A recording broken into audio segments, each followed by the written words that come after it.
What's up? Welcome to another edition of the Sports Office. Great to have you here tonight. And man, what a night it is. We got a lot going on. Dave Spencer in the house. What's up? What's up, Dan? Greg Cantor in the house. What's up? I mean, if you've been following the news today, it's been like great Tigers news, then not so great Tigers news. Yeah. So all those things we're going to talk about. Hammer's going to join us in a second. By the way, tonight's show brought to you by Chevy Detroit. Together, let's drive. Visit ChevyDetroit.com. All right, let's bring in Hammer. Let's just get things going. She is in Lakeland right now. Tigers first day on the diamond tomorrow in Lakeland. What's up, Hammer? Yes. I love pitchers and catchers. Like, this is, you know, that we've been doing this for decades, right? Coming down here early. And it's so much fun because not only are there always a ton of position players here because they are ready to get a jump on it early, but this year, it's going to be incredible because of all of the excitement surrounding the signing of Framber, the signing of JV today. I've got to imagine that these guys are fired up to get to work.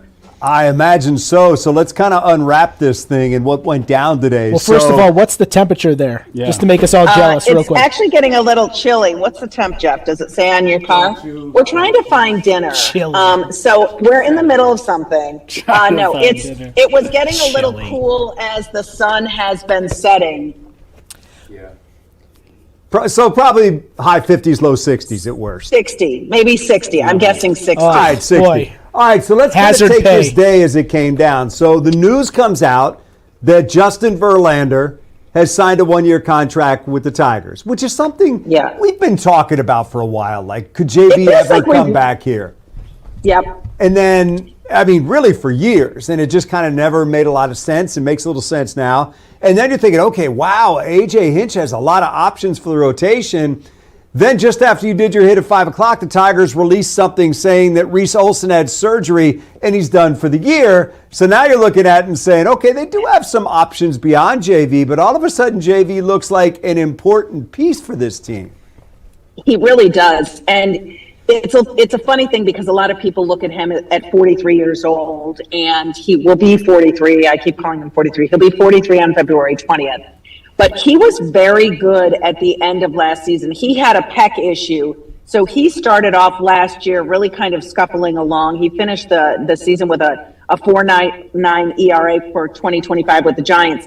But it was those final 13 games when he really got healthy and he started to throw the ball well. He's added a slider. I mean, he's got some really good action still. He can still throw 93, 94. He's got one of the best breaking balls we've ever seen in baseball, in my opinion. And he's going to be a really crafty addition. And I think that he's going to take a lot of pressure off of Tarek Skubal and also Framber. And Framber was taking pressure off of Skubal. And I've got to imagine, just based on the tweets we've seen from Skubal in the last week, with Framber coming here and he's like joking with him, hey, dinner's on you, big guy. You know, I like the mindset that Tarek Skubal comes in with this year suddenly. It felt, didn't it, like this was going to be a tippy-toe kind of weird Skubal year. And now all of a sudden, it feels like he's getting support. There are, you know, in come the reserves and the bolstering of that lineup. And I think it's going to be a tremendous season. Yes, they probably need a bat, but I think that they're counting on a lot of their guys, their young hitters, to be better. And who's to say that maybe we can't get a little contribution from, you know, Max Clark or McGonigal? I mean, some of the young guys could very well make this roster. Yeah, we'll see what happens when they get to camp and these guys get an opportunity to do it, in particular McGonigal, who's going to get a chance to win a spot in the infield, and we'll see whether or not that happens. But I think it's interesting, too, when you look at Verlander, the impact that he can have, too, on some of the younger pitchers. I mean, the way he approaches his craft, he is so smart about just the game and pitching. You can't get to 43 without being a smart player because you lose things along the way physically, but mentally you can make up for that with the gifts that Justin Verlander has. And you know what one of his biggest gifts is, and I don't think it's underrated at all, it's the dog, right? The DAWG in Justin Verlander. He's a guy that's never going to let the manager take him out in the 5th or 6th inning of a playoff game. He has that kind of dog through and through. And I think it's going to be a great thing, to your point, Miller, a great example for the young pitchers to see how he does on his off days, how he works. just how, and he's also kind of a kinder, gentler Justin Verlander. I think he's toned down his ego a little bit, but he's still got the swagger. Everything about JV are the things like that you loved and you hated all at the same time, but he's kind of matured into this guy who just, he's at the end of his career, and here he is wanting to come back to Detroit. I mean, certainly 13 million reasons help you a great deal make that decision easier, but he's going to be fun to cover, and he is, to your point, going to be a great example on that entire clubhouse, not just the pitching staff, in my opinion. Yeah, no doubt. Hammer, and Dave's going to jump in here, but sure. Did Tarek Skubal just catch a stray? Yeah, right. He did. He caught a stray. I think he did from Hammer. She's just like, he wouldn't get pulled out in a playoff game. Yeah. Sorry. Let's hope not. But you know what? And in fairness, that's kind of the first thing we all talked about when Skubal didn't come out for the seventh inning was the toughness. No way Justin Verlander comes out of that game. We've been saying this forever, haven't we? He would fight you for trying to take him out of that game. Yeah, and I love that, and I want to see that radiate throughout that entire Tigers clubhouse. And let's not forget, too, one of the things that AJ Hinch loves are his relationships. And I think I heard you talking about this on the 5 or 6. And he's got relationships. He's got great relationships. I mean, his relationship with Javi brought him here and kept him here. And also the situation that he had with Framber and also with JV. I mean, he's the kind of guy who will have these guys running through walls for him. And I just love the prospects for the Tigers, not only to win the division, but to be a super playoff contender if they stay healthy in the right positions. Come September, October, I think they're going to really be one of the teams to watch. Yeah, Jen, from the fan standpoint, I know everybody was really excited by this signing. It's just going to get people revved up at Comerica Park. I know you've covered him for years there, so I have to imagine that every time he takes that bump, there's going to be a little extra energy coming from him, coming from the stands. He's a reason to go back to the ballpark. Not that we didn't need any more, but just another one. Right.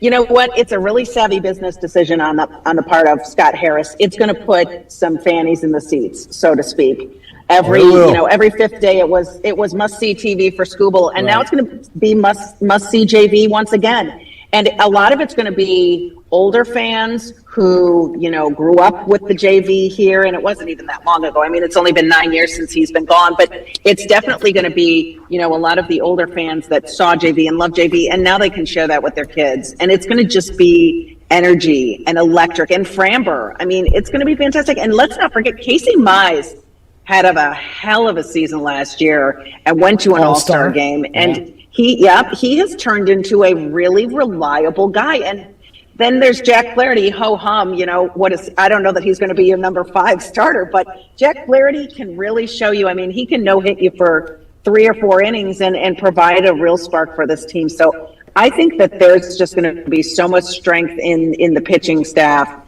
that if they do have the hitting slumps, they won't be as pronounced, because guys do find those slumps, and especially these younger guys, when they don't have the bat, the quote-unquote superstar bat that everybody seems to want for this lineup.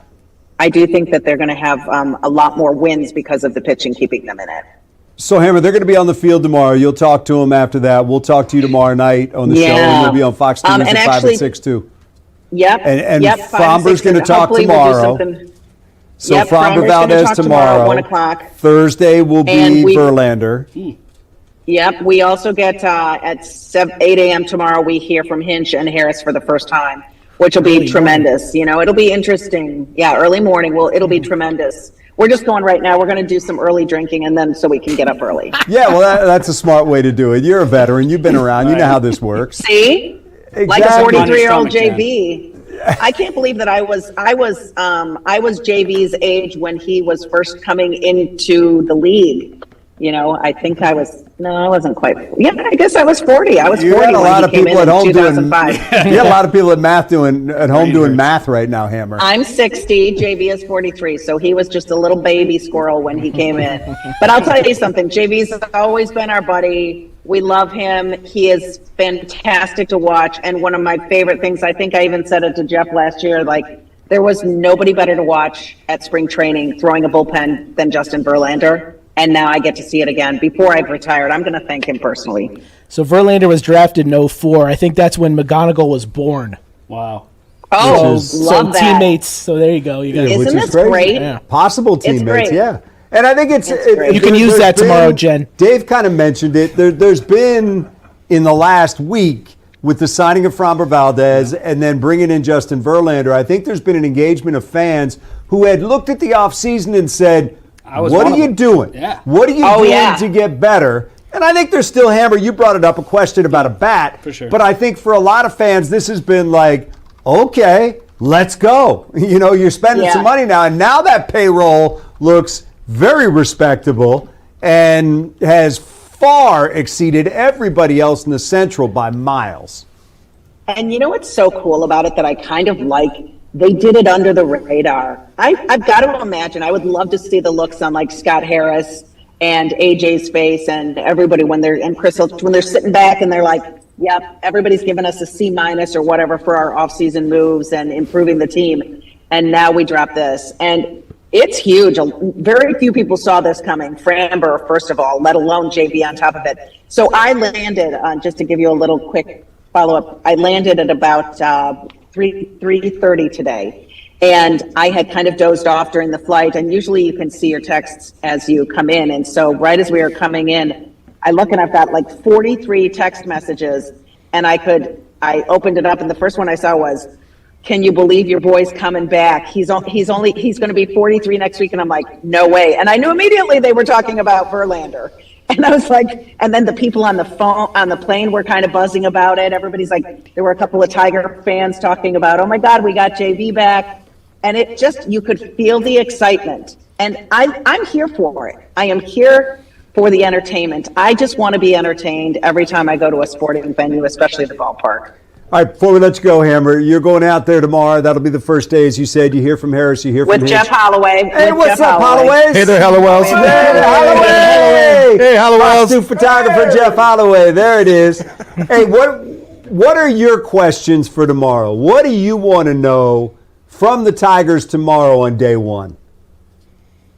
Well, specifically from Tarek Skubal, I want to know about just his commitment to being here and what the team has shown him. Yeah. Because as we've heard from other guys, you know, in other organizations, oh, they didn't make a deadline move. They haven't done things. Well, now they've done things even before the season starts. So I want to ask Scoobs about that. I definitely want to hear, you know, from some of the position players, just what the excitement level is to have JV. I mean, kids like, I don't know, you know, Torkelson? Tarek Skubal. Torkelson a kid? Is Torkelson a kid? Can I call him a kid? For us, he is. Maybe not in Major League terms. For those kids to just be in the clubhouse with Justin Verlander. I don't know. There's so many things. It'd be a cool I'm thing. so excited. Yeah. I love this day. You know, I think I've said so many times, there's so many days I love. I love opening day. I love March Madness. I love so many things about sports in Detroit, but this is really freaking cool. And I can't wait to check the tweets out tonight and see what everybody is saying on Twitter about this, because we've been kind of on the run since we hit the ground here and doing our live shots and stuff. But I've got to imagine that people are pretty fired up, and there's going to be the naysayers that he's an old man, he's 43, he can't throw like he used to. Let me tell you, the art of pitching, and I wish Jim Price were here to see it and say it, the art of pitching, my friends, is something that cannot be underestimated. And Justin Verlander has made a 21-year career out of it. Well, and he's not here to be the savior or be a 1, 2, or 3 starter. Right? He's here to be a 4th or 5th starter and help the guys and, you know, be around for playoffs where he's, you know, done it before and he can help lead them. You know, and every time he takes the mound, he's going to think he's the number 1 starter. Yeah, I guarantee you. See, That's just the way he's built. Wait, and here's another question, and AJ hates because I always ask it within the first 3 days because we leave here on Thursday. But always within the first 3 days, I ask AJ, who's your opening day starter? And he gets AJ gets a little annoyed eye roll, and he'll be like, I'll let you know in a few weeks, you know, or in a couple of weeks. But I do think that Skubal should open the season on the road in San Diego. JV should open the season at home. I don't know if they'll do that, Hammer, but it would be really cool. I know they won't. It would but I be. think It would be so cool, and I think the Hall of guys Famer. there. I don't know. I think the guys there would probably say, you know what, tip of the hat. Smack the stick on the ground. They'd say, and okay. that's all it is. Yep. And let's hope they get that hockey stick back in the dugout. No because doubt. That pizza. So pizza when we thing. see you tomorrow, I look forward to this. And you're a veteran, and I know Jeff knows this. Favorite shot from spring training is the guys walking across the cement with their cleats And we hear their clacking cleats. against it, and it gives you chills. I love that sound. shot. I will get it on my video and I'll tweet it for you at 9 a.m. Actually, they have physicals early, and then they're going to be out on the fields. Hammer, good stuff. We appreciate it. You guys have a good night. We'll see you bright and early talking baseball tomorrow. Bye, Jeff. Wave. Bye, Jeff.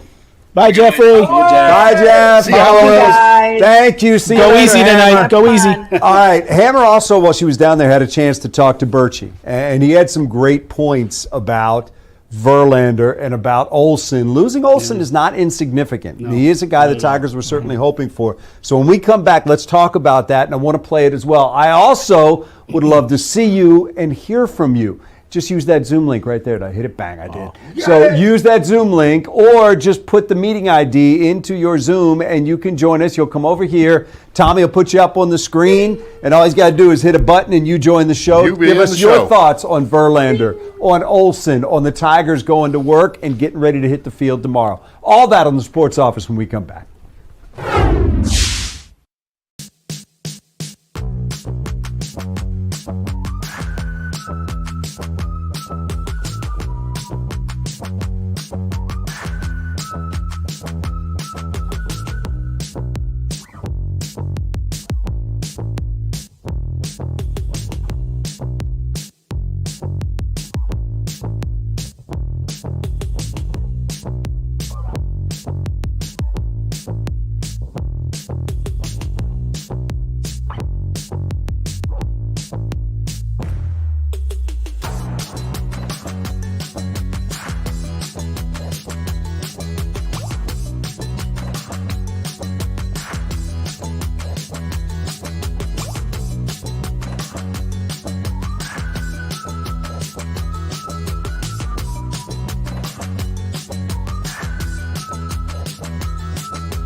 Back on the Sports Office. If you are in the Zoom waiting room, you got to turn on your camera. We can't go to you unless we see your camera on. We see a lot of you in there.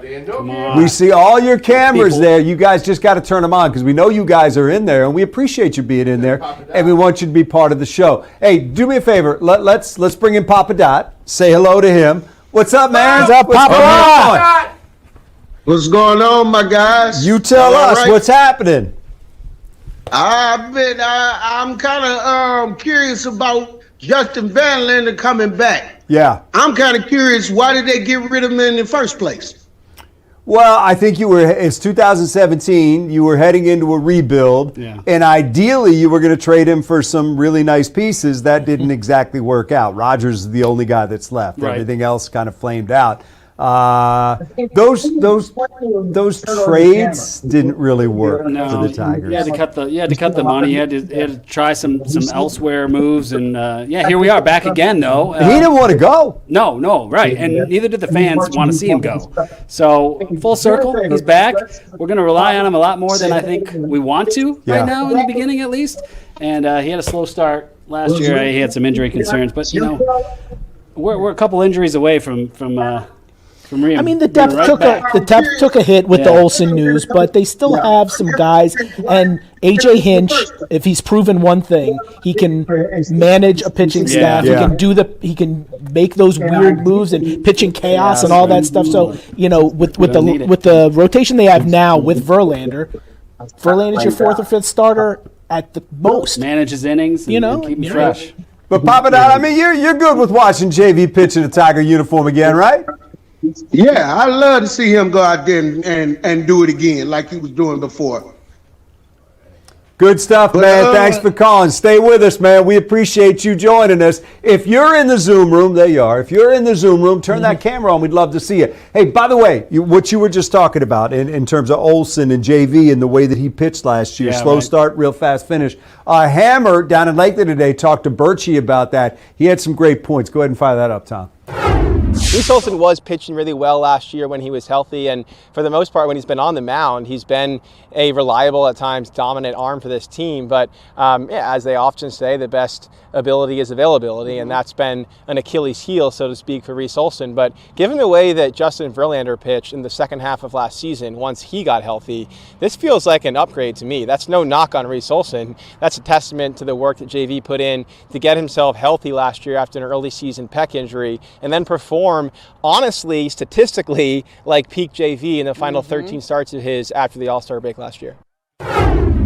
So there's Birchie talking about JV. If you look at his last 7 starts, the team was 5-2. He had an ERA of 1.96. And the Giants weren't that good. No, I mean, he figured something out, though, and that's what you're hoping that he can now bring back to Detroit, which would be huge because, there's still some questions. What killed this team last year? Hitting. Yes. Didn't score. Right. I mean, they didn't score when they collapsed and blew the lead and blew the division. Right. And then they did not score a lot in the playoffs. And in particular, you saw the frustration in that final game against Seattle. It's the same lineup coming back. I know. That's what I'm worried about. They're just banking on the fact that these guys are going to get better after more experience. But you know what? But they've proven, this is what the most impressive thing to me is, they've proven they're going for it. Yeah. Scooble's likely as last year. Right. They knew that. So they're like, you know what? We're going to spend the money for this year. We're going to go for it. And that means, to me, they're not going to be willing to take on trade deadline hitters and acquisitions later in the season if they need them. I know there were hitters out there, though. There were third baseman people out there that we could have signed. I just hope that it's not like, to put an analogy in another sport, like the Steelers did. What they kind of went for the aging talent over some of the more up-and-coming talent that we could have had, maybe even signed for long-term. Because it does feel like this is a do-it-or-bust kind of moment that we're in. Scooble Valdez right at the top is really exciting. That is exciting for sure. And it's different to see from a Detroit team where we've been wanting this in all sports for so long now. So at least they're doing something. Yeah, they got people's attention. I think they really do. Better late than never. Yep, a lot to talk about. All right, we're going to take a break, come right back, closing thoughts. It could be a closing thought from you if you hit us up in the Zoom room. We'll be right back.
So we're all sitting here refreshing our phones trying to figure out when they're going to announce these NBA suspensions. Oh, yeah. Because it could be a while for Isaiah Stewart. He could be down, and that's not what this team needs Not right at all. now. Not at all. You can't mess with this momentum. You hate to see it. I mean, they have a little wiggle room to play with, but you don't want to see it anyway.